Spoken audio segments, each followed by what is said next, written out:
Welcome back. So tonight I've invited 3 people to help me understand what is happening with prices. Now, before I talk to them, I need to show you where we are. So the Ghana Cedi has been outperforming all its major comparative currencies quite significantly. Now, if you did a year-to-date look at the Ghana Cedi's performance, if you go and put that chart up, you will notice that the Ghana Cedi has actually appreciated against the US dollar by close to 15% if you compare where the currency is today to what it was a year ago. And that's pretty impressive, particularly because some of the stronger countries in Africa haven't done that well. So, for example, please put up the Ghana Cedi versus dollar chart and let me just explain a few things. The other currencies that have done relatively well against the US dollar, like the South African rand, not this one, the South African rand and the Egyptian pound, haven't appreciated as much as the Ghana Cedi has, all right? So this is South African rand. It has, so basically this is the US dollar against other currencies, right? Year to date, this is the US dollar's performance. So you can say on the contrary that the South African rand has increased by 2.92% against the US dollar in the last 1 year. Okay, so look at the figure next to the 18. So South African rand has appreciated against the US dollar by close to 3%. Now show me the Egyptian pound. The Egyptian pound has appreciated year to date below 1%, 0.79 against the US dollar. And Egypt and South Africa are 2 of Africa's biggest economy. Egypt, South Africa, Nigeria. Now show me Ghana, this same chart for Ghana. And you'll notice that we've done pretty well because our figure is around 14.5%. I don't know if you don't have it, but it's our 14.5% appreciation for the Ghana Cedi. Okay, then show me the BOG figures then. If you don't have that, just show me the BOG figures. Where if you look at, for example, a month ago, right? So 15th April, a month ago, if you wanted the US dollar, you would need 15.5 Ghana cedis to get it. Now, the British pound, you needed 20.4 cedis to get a British pound. And you needed 17.6 cedis to get the euro. So take note of 15, 20, 17. Now, first week in May, what was this like? It comes down to, so 2nd May, 15 is now 14, 20 is now 18, 17 is now 16. So this is 2 weeks after the figure I showed you. So 15 is now 14, 20 is now 18, and then 17 is 16. Now show me today. 14 is now 12.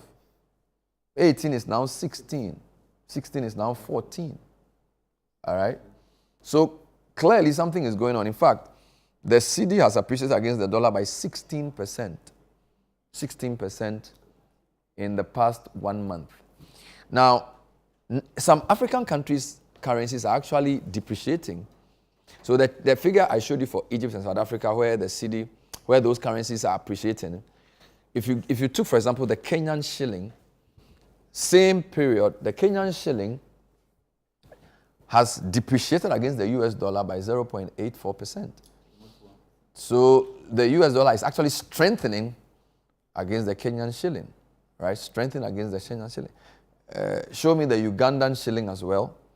The Ugandan shilling, again, it has depreciated against, year to date is what I'm looking at. All right, 0.6. Now, the Tanzanian currency has actually depreciated 10% year to date. Tanzania, 10%. I don't have that here.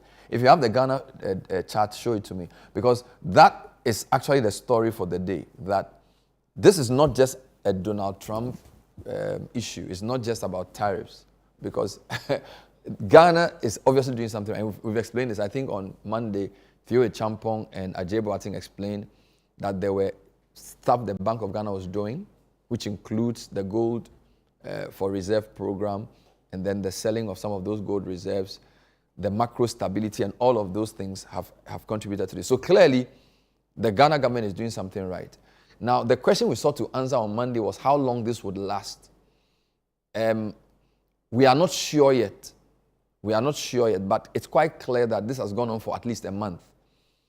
Now, the figure I have today for the dollar is 12.6. This is the interbank rate, the average interbank rate used by commercial banks. The pound is 16.7. In fact, my panelists on Monday said to me that we have appreciated against the euro even better than against the dollar. So we are doing so well against these major trade currencies, and it's been over a month. Now, one of the questions I have for the panel is, how long do they want to see this to convince them that this is actually something real? Is this a blip or this is real? So we'll deal with that question. Then we'll come to what prices are doing. So maybe let me introduce my guests and then we'll jump into the matters. I have in studio the chairman of the Food and Beverage Association of Ghana, in the person of John Awuni. John, thanks for joining us. Good evening. Welcome. Good evening. It's good to see you. We also have the president of the GUTA, which is the Ghana Union Traders Association, the indefatigable Dr. Joseph Obeng. Doc, good evening. Thanks for joining the program.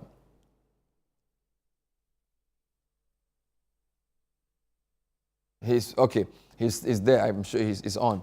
And I also have, of course, my good friend, my old friend, who is a banking consultant, and you can also call him an economist, Dr. Richmond Etuahine. Dr. Etuahine, good evening. Good evening, Bernard. How are you? By the grace, I'm doing exceptionally well. Let me start with you by asking you to comment on what I just showed, that the major African currencies are not doing as well against the dollar as we are. So I think clearly we all know that this is beyond Donald Trump and tariff issues and lack of confidence in the dollar. Clearly, the Ghana government is doing something different, which is making our currency the best performing possibly in the world, correct? Well, thank you very much. When people say that it is not Donald Trump, ever since Donald Trump came to power, gold has risen from 3,000 to 3,000 before it dropped yesterday to 3,500. And as you revamp your gold export and then the price shoot up, definitely you're going to see improvement. That is where people who say that it's not Donald Trump, but the Trump coming to power has had because a lot of people have left the dollar and were saving in gold. And that is the philosophy. Anytime dollar strengthens, gold go down. Anytime gold goes up, dollar goes down. So people were saving in gold. And because of that, the prices went up. In addition, we have revamped our gold. Last year, we exported, the gross export was 11.6 billion gold. I'm being told, reliably told, that 2025 is going to hit 14.7 billion. If you calculated last year $2,340 per ounce, and you do the same calculation by today, $3,240 per ounce, you could see that countries like South Africa, that's when you did your analysis, the correlation between us is that they also produce enough gold, and Ghana do likewise. So at least the gold reserve increase in our gold exports, in addition to the prices, has a bigger influence. And it is all because when Trump came in, the things he was doing, either he thought the whole world belongs to America, forgetting that the Chinese are becoming, or the BRIC, the BRIC, is becoming a very powerful institution. But that if you don't take care, by the time you realize, people will not be trading in dollar again. And that is the reason why today he flew to Saudi Arabia. And from there, he's gone to UAE. Because if he doesn't get the oil companies to support by having all their things in dollar and they move in gold, he's going to be in trouble. So it is not as simple as people say that it's not Trump taxes and not. All right, but Doc, I understand what you're saying, but I'm saying that even if the gold prices are appreciating, Ghana and South Africa are two of the world's largest gold exporters. I just showed you that our currency has appreciated close to 15% against the dollar. South Africa's currency appreciated just 3%. So let's put Trump aside. My point is that there are obviously local reasons why our currency is strengthening. Yeah.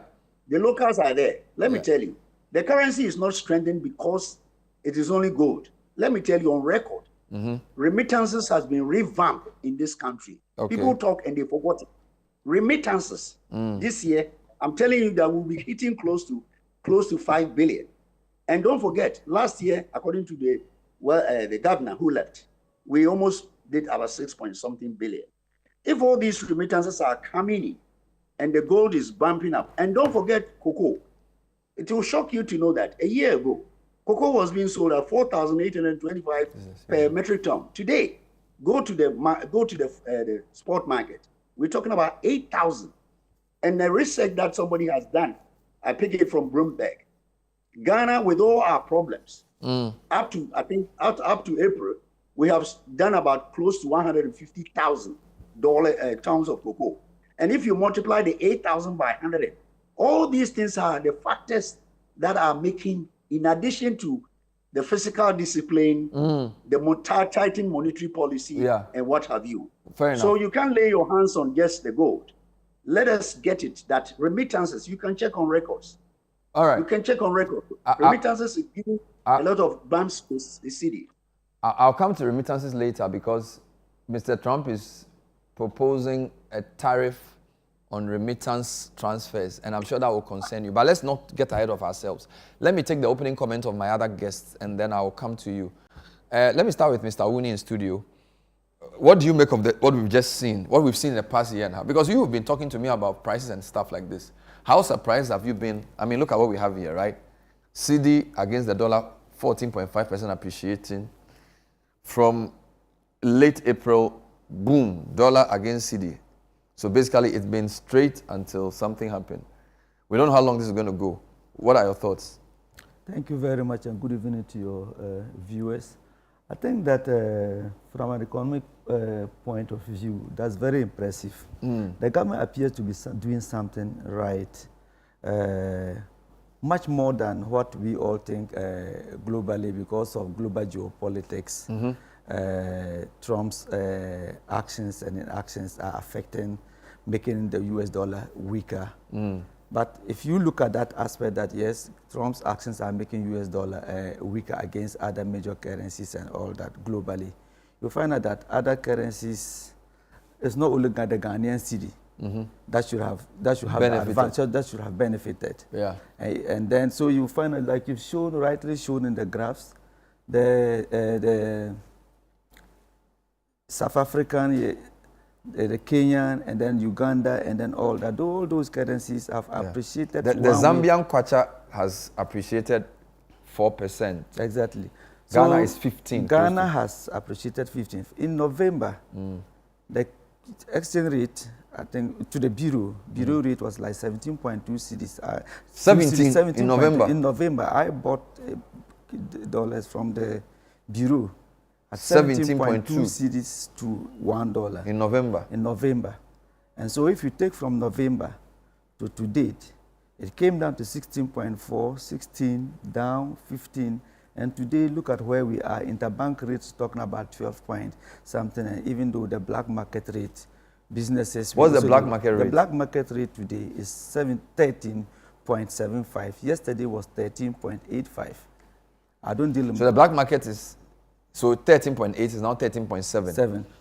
But then the interbank is 12.6. Exactly. And so there's still a problem to be solved there. And yet in the the only gap is that difference is that you find out that in the bank of the BOG rates, the cedi continues to gain strength against the dollar. But it's normal for the black market to be higher than the interbank. No, not fine. But the black market, there's a trend beginning to show in the black market, which is a bit worrying. What's that trend? From Friday, the trend is that it's rising. In the black market? In the black market. It's beginning to rise from last week. Really? Because on the interbank it's still falling? It's exactly. So that makes people a little jittery.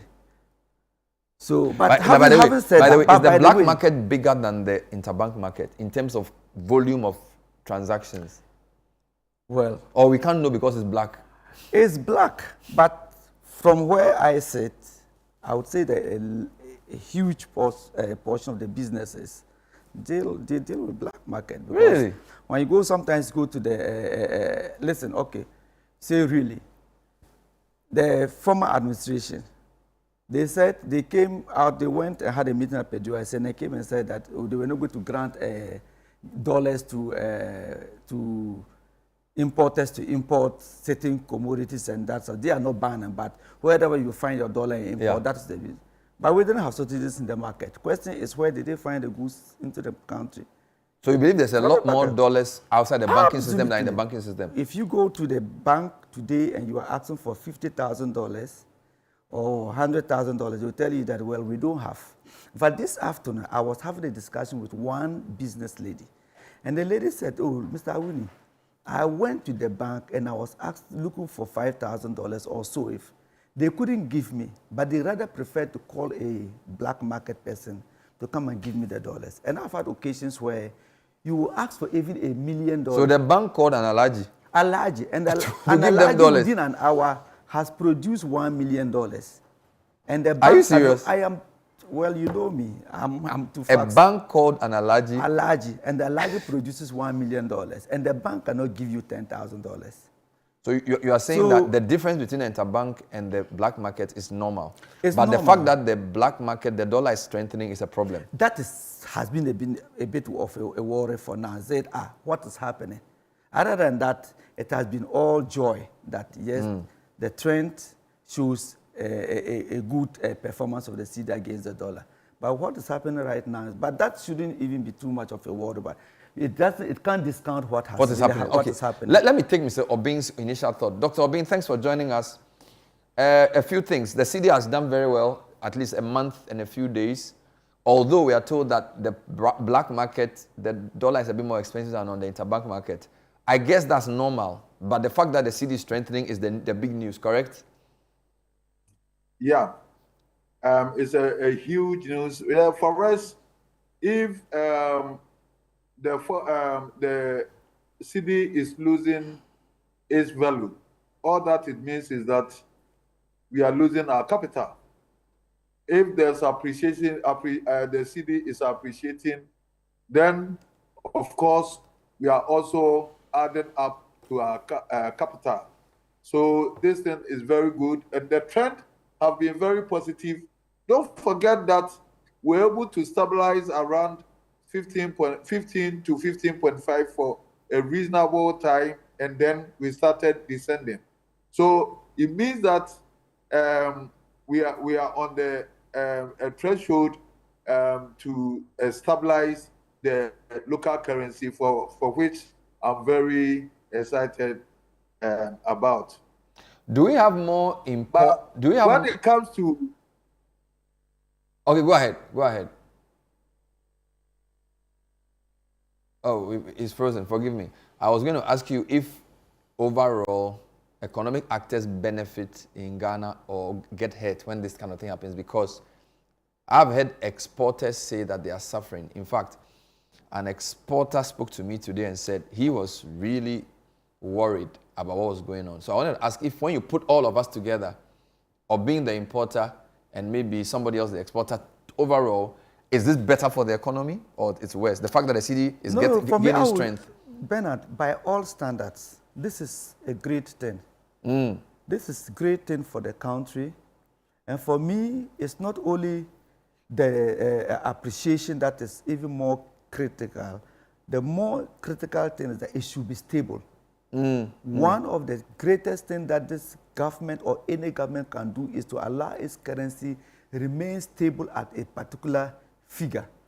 Plus or minus, just a bit of fluctuation here and there, but it should be very stable. And that allows business predictability. That allows price stability. And that allows good planning. But in a situation where you don't have good, for now, even whatever is happening, it still gives a lot of room for speculation. Because you don't know, is it going to go down to 10? Is it going to go down to 12? At what point will it stabilize and whatever? So it gives room for, and that is the reason why you are having prices not going down a lot in the market, currently in the market, because still people are panicking. At what level? Is it going to stabilize? Or is it going, will it go down to 7? Let me hold my goods and then see. So there's a bit of So the appreciation is also instability because too rapid. It's too rapid. And you even, look, when you go to other previous videos where the Cedi was appreciating against the currency in the former regime. You had this people of this current government who said that we have seen it before. It will depreciate again. Really? I know you can see there are videos like that. I am not a politician, but I am just these are things that happen. So because of this history of the currency being unstable. Fair enough. Let me take Mr. Obin before. Mr. Obin, I was asking whether what is happening overall is better for the economy, because some exporters were complaining to me earlier today. When we put everything together, is it better for us? What's going on? Yeah. So those economists and the exporters, they are going back to it again. I wonder why they don't seem to recognize that if we have a strong currency, it helps their own business. Some economists are going to confuse the government. The cedi has become so strong, and that exporters are not benefiting from it, and that you are not gaining from your exports and all that. And that, when happened, previous governments have gone back and devalued the currency. Most of the depreciation that we're experiencing, most of them were deliberate, so that the cedi will depreciate, so that the so-called benefit for the export. But that's not the case. We are in a global world. You have to. It means that your operations and your cost of production have become very less for you. It means that you have become competitive. If the dollar is still high, it adds up to your production cost, and that you are not competitive in the external market, because we are in the global market, and competitiveness of our product is very essential.